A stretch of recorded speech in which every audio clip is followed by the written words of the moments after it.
दुनिया का पहला देश बन गया है साउथ कोरिया। साउथ कोरिया ने अब एक बहुत बड़ा हंगामा मचा दिया है ड्रोन का इलाज ढूंढकर, वो भी मात्र $1.5 में। जानेंगे साउथ कोरिया ने ऐसा क्या किया है और पहला देश बनते हुए इसने खास हथियार की तैनाती भी कर दी है। वहीं दूसरी तरफ नाटो की मीटिंग में कुछ ऐसा हुआ जो भारत के लिए बहुत बड़ी चीज है। IP4 ये क्या कल की डेट में भारत के लिए ही परेशानी खड़ा करेगा? क्या है IP4? वहीं नाटो में बाइडेन ने कर दी है बहुत बड़ी गलती। जियोपॉलिटिक्स में बहुत कुछ चल रहा है। हमेशा की तरह CIS न्यूज नेटवर्क के इस एपिसोड में जानने को मिलेगा बहुत कुछ। आइए जानते हैं इन खबरों को विस्तार से। स्क्रीन पर इटली की राष्ट्राध्यक्ष को तो पहचान ही रहे हैं। इनका ये वीडियो इस वक्त सोशल मीडिया में खूब वायरल हो रहा है। इटली की ये जॉर्जिया मेलोनी नाटो सम्मेलन में थी और ये इस तरीके से आंखें क्यों तड़ेर रही हैं तो आपको बता दूं, ये इसलिए क्योंकि जो बाइडेन लेट कर रहे हैं, आने में देर कर रहे हैं। हालांकि ये चीजें बतलाती हैं कि कोई सम्मेलन किस तरीके से कितना सीरियस और किस तरीके से लिया जा रहा है। वैसे यहाँ ब्लंडर पे ब्लंडर हुए हैं। स्क्रीन पर एक वीडियो देखिए, मैं चाहती हूँ कि इस वीडियो को आप सुने। And now I want to hand it over to the president of Ukraine, who has as much courage as he has determination. Ladies and gentlemen, President Putin. President Putin. He's going to beat President Putin. President Zelensky. I'm so focused on beating Putin, we got to worry about it. Anyway, Mr. President. I'm better. You are a hell of a lot better. इस video में Joe Biden ने राष्ट्रपति Zelensky को राष्ट्रपति Putin कहा और सिर्फ इतना ही नहीं, उन्होंने कहा क्या वो बहुत महत्वपूर्ण है। इन्होंने ये कहा कि अब मैं यूक्रेन के राष्ट्रपति को सौंपना चाहता हूँ, जिनमें दृढ़ संकल्प के साथ साथ उतना ही साहस भी है। देवियों और सज्जनों, राष्ट्रपति पुतिन। फिर इन्होंने अपने आप को ठीक किया क्योंकि जेलेंस्की को जैसे देखा तो समझ में आ गए, उनके पीछे खड़े थे जेलेंस्की। बाइडेन ने कहा राष्ट्रपति पुतिन को हराने जा रहा हूँ, राष्ट्रपति जेलेंस्की, मैं पुतिन को हराने पर बहुत ध्यान केंद्रित कर रहा हूँ। हालांकि जो बाइडेन ने यहाँ पर बहुत बड़ा ब्लंडर कर दिया और वो भी ऐसे समय में जिस समय में चुनाव के लिए पहले ही विपक्षी पार्टी पीछे पड़े हुए हैं। आप रिएक्शन देखिए, ये एक दूसरा वीडियो देख सकते हैं आप। इस वीडियो में रिएक्शन देखने को मिल रहा है। जो लीडर्स थे वो लीडर्स हैरान हो गए और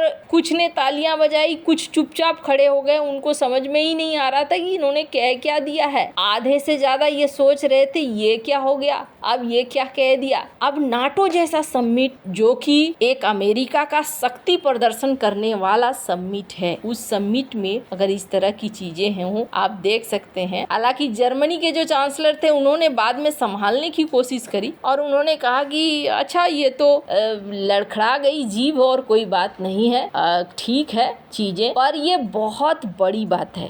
और इसका अंदाजा आप कैसे लगा सकते हैं, ये जो कुछ हुआ है ना, उसको जब सोशल मीडिया पर ये आया है तो आप उसके व्यूज देखिए, कोई भी ऐसा नहीं है जो मिलियंस में न गए हों। तो अगर आप देखेंगे तो यहाँ देखेंगे कि ये वाला 4.9 बिलियन, ये देखिए 21 मिलियन, ऐसे बहुत सारे हैं और ये वीडियो बहुत ही तेजी से सर्कुलेट हो रहा है, टॉप 1 में ट्रेंड कर रहा है। यानी यहाँ पर इस वीडियो को खूब देखा जा रहा है।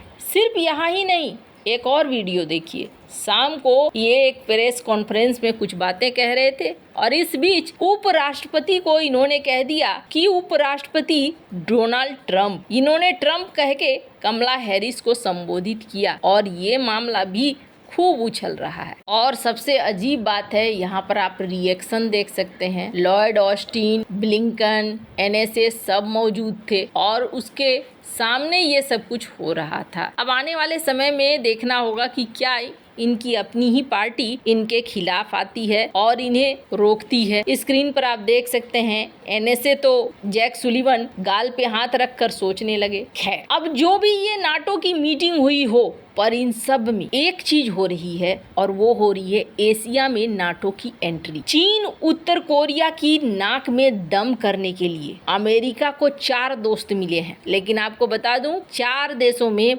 भारत नहीं है। भारत क्यों नहीं है उसके बारे में भी बात करेंगे, पर उससे पहले इस 4 देशों को कहा जा रहा है कि जल्द ही IP4 आ सकता है। इन 4 देशों को नाटो 4 भी कहा जा रहा है। एशिया में 4 देशों को नाटो ने चुना है जो उसके हितों की रक्षा करेंगे और इसमें 75 साल पूरा होने पर नाटो के एक फोटो जो खिंचवाई है, ये फोटो इन 4 देशों के साथ ये बहुत ज़्यादा चर्चा में आ रही है। जापान, ऑस्ट्रेलिया, दक्षिण कोरिया और न्यूजीलैंड, ये चारों देश दशकों से नाटो से किसी न किसी रूप से जुड़े हुए हैं और इन चारों देशों के अमेरिका के साथ नजदीकी संबंध है। अपनी सुरक्षा के लिए भी ये अमेरिका पर ज्यादा निर्भर हैं। स्क्रीन पर आप देख सकते हैं एक लिस्ट है और इस लिस्ट में आपको दिख रहा होगा सबसे ज्यादा नाटो के लिए खर्चा कौन करता है, तो सबसे ज्यादा खर्चा करता है अमेरिका। उसके बाद UK, France, Germany, Italy, Canada, उसके बाद ये सारे देश आते हैं। अब अमेरिका करता है तो अमेरिका अपने हिसाब से चलाने की कोशिश भी करेगा। साउथ कोरिया को इस टीम में लाने का मतलब है कि साउथ कोरिया उसके लिए नॉर्थ कोरिया को काउंटर करने का काम करेगा। बहुत सारी चीजें हैं और स्क्रीन पर एक आर्टिकल देखिए। नाटो ने एक एग्रीमेंट साइन किया है और ये है एयर वर्थीनेस सर्टिफिकेशन का। आगे बढ़ रहे हैं ये लोग। कहा जा रहा है कि बहुत जल्द IP4 नाम का संगठन देखने को मिलेगा, लेकिन इसमें भारत नहीं है। भारत क्यों नहीं है इसका सबसे बड़ा आंसर है नाटो रूस के विरोध में खड़ा हुआ एक तंत्र है। भारत कभी भी रूस के खिलाफ नहीं जाएगा। भारत गुट निरपेक्ष की नीति अपना रहा है, न हम तुम्हारे तरफ न हम तुम्हारे तरफ, और इस नीति की वजह से ही भारत नाटो की इस मीटिंग में नहीं गया। पहले भी भारत ने, जब भारत से ये पूछा गया था कि क्या वो नाटो ज्वाइन करने वाला है, तो भारत के डॉक्टर एस जयशंकर ने कहा था कि नहीं, ऐसा कुछ भी नहीं है और हमें इसकी अभी जरूरत नहीं है। पर यहाँ चाइना के लिए मुसीबत जरूर खड़ी हो रही है। चाइना के चारों तरफ ये देश तैयार हो रहे हैं और इसका एक नमूना भी देखिए। साउथ कोरिया ने दुनिया के पहले लेजर विपन की तैनाती कर दी है और ये उत्तर कोरिया के लिए किया है। दक्षिण कोरिया उत्तर कोरियाई ड्रोन को आसमान में उड़ा देने के लिए दुनिया का पहला लेजर हथियार तैनात करने जा रहा है। इसका इस्तेमाल उत्तर कोरियाई तानाशाह किम जोंग उन के उकसावे का जवाब देने के लिए भी किया जाएगा। उत्तर कोरिया के पास भारी मात्रा में परमाणु और रासायनिक हथियारों का भंडार है, जिससे वो अपने चिर प्रतिद्वंदी दक्षिण कोरिया को धमकाते रहता है। ऐसे में दक्षिण कोरिया ने लेजर हथियार को गेम चेंजर बताया है और इस हथियार में क्या है, ये इतनी गर्मी पैदा कर देता है जिससे कि ड्रोन का सिस्टम ही खराब हो जाए। 107 रुपए प्रति शॉट की दर से ये ड्रोन को मार कर गिरा सकता है। वैसे आपको क्या लगता है, क्या नाटो में भारत के नहीं शामिल होने का फैसला सही है या नहीं? कमेंट कर अपनी राय जरूर बताएं। जल्द मिलते हैं अगले वीडियो में नई खबर के साथ।